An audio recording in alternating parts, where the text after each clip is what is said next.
E agora vamos falar sobre as exportações. Em um período em que alguns produtos agropecuários são alvos de restrições, também de ameaças por parte de alguns países importadores, países como a Rússia e também a União Europeia, o Ministério da Agricultura decidiu fazer esforços para a abertura de novos mercados. A lista de países possíveis para acordos bilaterais é bem extensa, mas o foco por enquanto é a Ásia.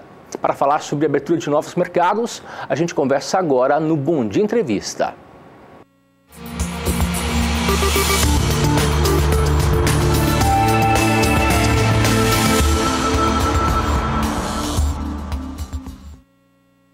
E para falar sobre os acordos bilaterais, sobre as possíveis aberturas de mercados para o ano de 2018, eu recebo agora João Pedro Guti Dias, analista de agronegócio da rede SBA. João, muito bom dia. Bom dia. João, tem uma lista bem extensa de 49 negociações bilaterais em andamento. Essa lista foi feita pelo Ministério da Agricultura, mas o alvo, por enquanto, são os países asiáticos. Agora vamos falar, esses produtos que podem ser exportados já estão definidos, os países também, João? Bom, primeiro é que mais da metade da população mundial está na Ásia. E você tem na Ásia um processo de melhoria de renda muito grande. Há uns 20, 30 anos atrás, a China era a grande indústria do mundo que produzia produtos baratos e estava num processo de urbanização. Hoje esse processo se expandiu por toda a Ásia. Você pega Vietnã, Filipinas, Indonésia e a própria Índia, você vê hoje um crescimento econômico muito grande. Tem uma ideia? Há 15 anos atrás, na China, a renda média da família era $3.300 americanos. Hoje estão falando em $10.000, ou seja, triplicou em um curto período de tempo. E com isso, o que acontece? Há uma demanda maior por alimentos. Esse é o grande foco do Brasil. Ou seja, o Brasil quer exportar carne, seja frango, suíno, bovina, quer exportar soja, milho, grãos, etc. A Índia é um país que está começando agora num boom de crescimento econômico. Ela não é muito, o consumo de carne é meio baixo na Índia, em função da renda do indiano. Porém, há um consumo muito grande de ervilha, grão de bico, outros grãos. Então, o Brasil tem chance de fazer isso. E o Ministério da Agricultura tem um papel-chave, porque cada país desse tem que ter um acordo fitossanitário, um acordo sanitário. O que acontece? Tudo isso passa entre o nosso ministério e o equivalente lá no país. São países diferentes e também produtos diferentes também, né, João? Para cada um é um caso.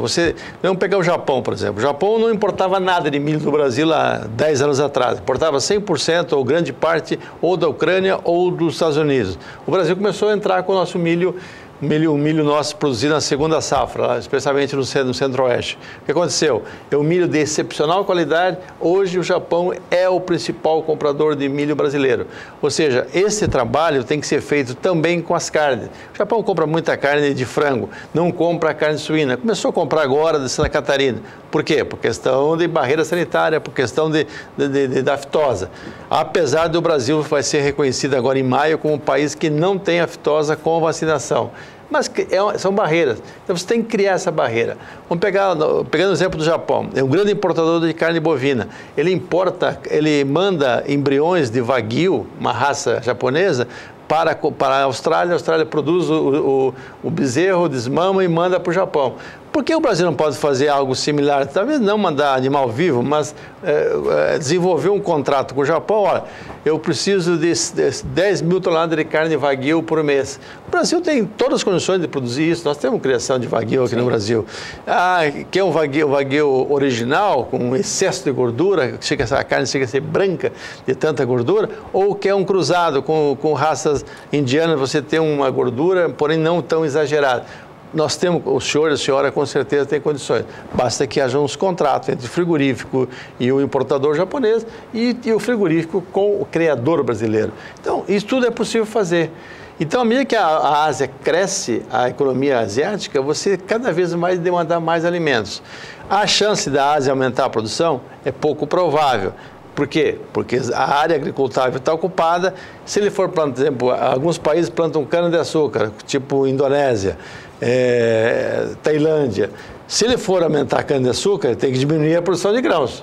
Sim. E o inverso é verdadeiro, ou seja, diminuiu a cana-de-açúcar, vai aumentar outro tipo de grão. O Brasil tem condições de suprir essa possível necessidade. Falando de mercados que podem ser abertos em 2018, existem também os países islâmicos, né, João? O Brasil exporta para 22 países islâmicos, no total são 2 milhões de toneladas de carne produzida, exportada. O Brasil, ele somente produz 33% da sua capacidade de 100%. Existe expectativa de aumento até 2020 de até 60% para esses países. Agora vamos falar sobre a suspensão do Porto de Santos. Será que isso pode prejudicar, pode atrasar essas projeções de aumento de exportações para os países islâmicos, João? No caso do Porto de Santos, é basicamente animais vivos. Sexta-feira saiu uma nota que não foi proibida, foi suspensa, que está em reestudo e tal. Possivelmente o bom senso vai imperar e eles voltem a abrir o porto para exportar. Mas isso é só para animais vivos, tá? Entendi. É uma fatia pequena que é importante, tem que ser trabalhada, é importante para alguns estados como o Rio Grande do Sul, São Paulo, de você mandar animais cruzados com raças taurinas, com raças europeias, para serem recriados e completar o engorda desses países como tipo Turquia, Egito e outros. Porém, o grande mercado são carnes processadas, ou seja, você mandar carne in natura ou mandar carne congelada, porque muitos desses países diminuíram as importações nos últimos 2 anos e agora voltaram. Por quê? Porque a principal fonte de receita é o petróleo. O Iraque é um exemplo, a Arábia Saudita e outros. Nesse momento, o petróleo dobrou de preço em relação a 2 anos atrás. Sim. Consequentemente, melhorou a questão cambial dos países e eles vão aumentar. É importante que o Brasil tenha bom relacionamento com os países árabes. Nós temos uma colônia árabe no Brasil muito grande, libaneses, jordanianos, sírios, etc. E nós temos um bom relacionamento. O Brasil é um país que tem uma simpatia do mundo. Tem maus governos, isso tem. Infelizmente, Deus não vai botar todos os ovos numa cesta só. Mas o país como um todo, ele tem uma imagem muito positiva lá fora, o brasileiro e o Brasil. Então, eu acho que não tem nenhum problema, não. Podemos aumentar e temos que aumentar mesmo as exportações. Ô, João, o Brasil é considerado o maior produtor e exportador de carne do mundo, segundo de frango e líder nas vendas da carne halal, especialmente produzida para os muçulmanos, né? Para comércio entre os muçulmanos. E as relações internacionais com o Oriente Médio, como estão, João? O Brasil vai voltar a exportar para a Indonésia? Esse é um trabalho, esse é carne de frango, né? Esse é um trabalho que há tempo o Ministério está fazendo, porque em todos os países onde que há a chance de produzir, mesmo custo mais caro, criam-se barreiras para proteger a produção local. O Brasil tem que estar junto, tem que estar brigando, tem que fazer.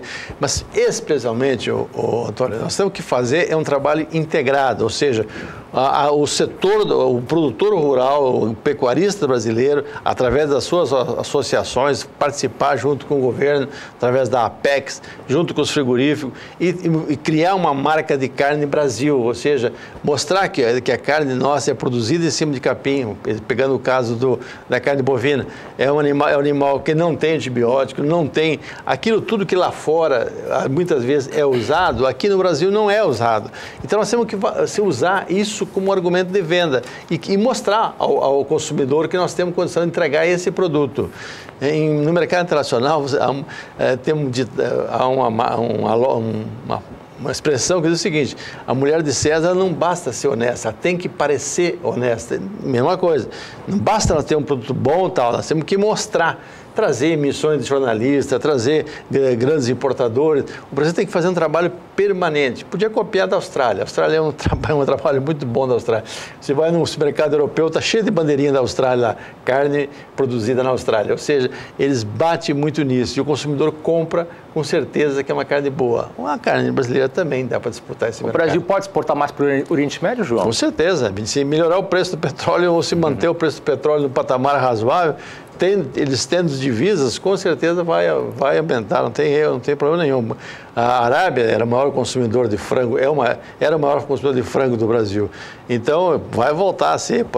Lá na Arábia, tinha um grande frigorífico do Brasil que exporta muito para a Arábia. Né? Em alguns momentos, o frango e a marca desse frigorífico ficaram sinônimos. E a Indonésia vai importar o que do Brasil? Carne, especialmente frango.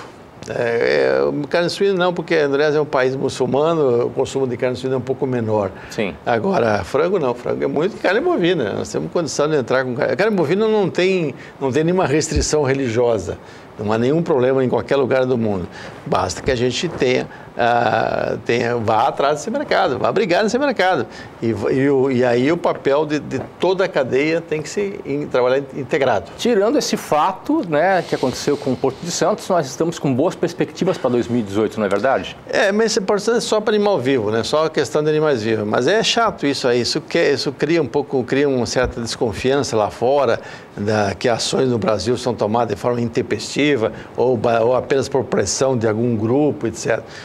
Eu creio que, já que não houve nada de mal-estar animal, porque foi a lógica que eles tiveram para poder suspender, a hora que eles tiverem o bom senso, olhar que não tem nenhum problema, nada de mal-estar animal, ao contrário, tem bem-estar, porque é transportado, ele entra para o navio, ele já é um animal que já vem adaptado a comer no coxo, todas essas questões, eu não vejo nenhum problema de voltar. Se não puder por Santos, tentar São Sebastião do lado, ou tentar os portos.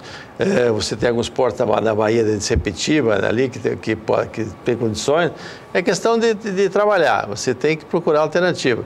Portos no Brasil sempre é um problema, mas dá para trabalhar. Perfeito. João, obrigado pela participação. Bom trabalho. Ótima quarta-feira.